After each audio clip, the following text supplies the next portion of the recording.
साथीहरू आज मैले खाजाको लागि पास्ता बनाउन थालेको छु।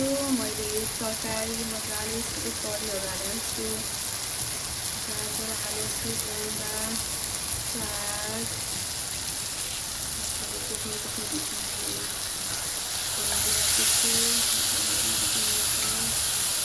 प्लेटमा पास्ता रेडी गरेको छु। पास्ता हाल्नको लागि हल्का तरकारी बोइल भएपछि म पास्ता राख्छु। आज पास्ता सँगसँगै चाउमिन पनि सँगै मिसाएर बनाउन खोजिरहेको छु। हामी धेरैजना छैनौँ खाने, मेरो हस्बेन्ड हुनुहुन्छ अनि मम्मी हुनुहुन्छ, मदर-इन-ल। तरकारी हल्का बोइल भयो। अब म तरकारी बोइल भएपछि यसमाथि पास्ता राख्छु।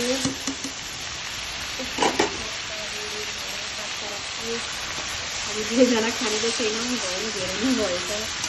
आज हामी खाजा कसरी बनाएर खाने भनेर धेरै दिन बस्छु छु। मेरो अरू समय बिदा नहुने, शनिबार एक दिन बिदा हुन्छ।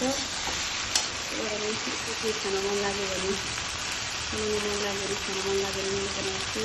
म एकछिन सोया सस हालेर मजाले चलाइदिन्छु पास्तालाई। पास्ता हल्का पाक्न थालेपछि मैले यसमाथि नै चाउमिन राखिदिन्छु र चाउमिन राखेर सबैतिर चलाइदिन्छु।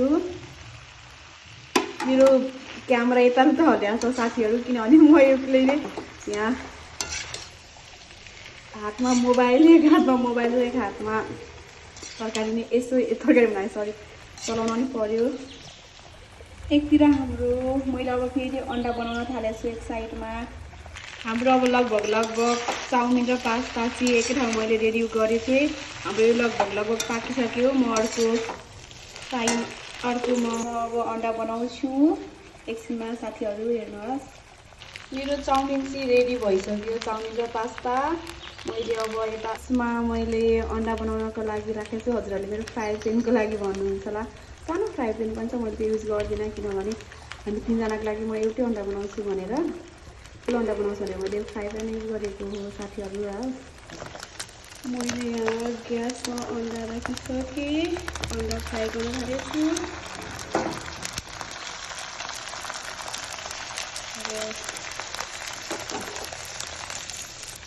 मेरो अन्डा पनि रेडी भइसक्यो। अब म सबैलाई सर्भ गरेर देख्छु। पास्ता र चाउमिन त मेरो अघि नै रेडी भइसकेको थियो। मैले यसलाई ग्यासमा सानो मिडियम गरेर राखिरहेको थिएँ। साथीहरू मैले खाजा रेडी गरेर हामी जम्मा तिनजना छौँ।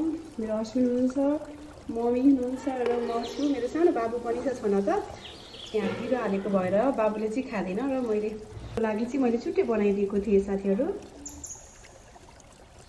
हाम्रो खाजा रेडी भयो साथीहरू। आजको लागि यति नै साथीहरू, बाई बाई। फेरि भेटौँला नेक्स्ट भिडियोमा, बाई बाई।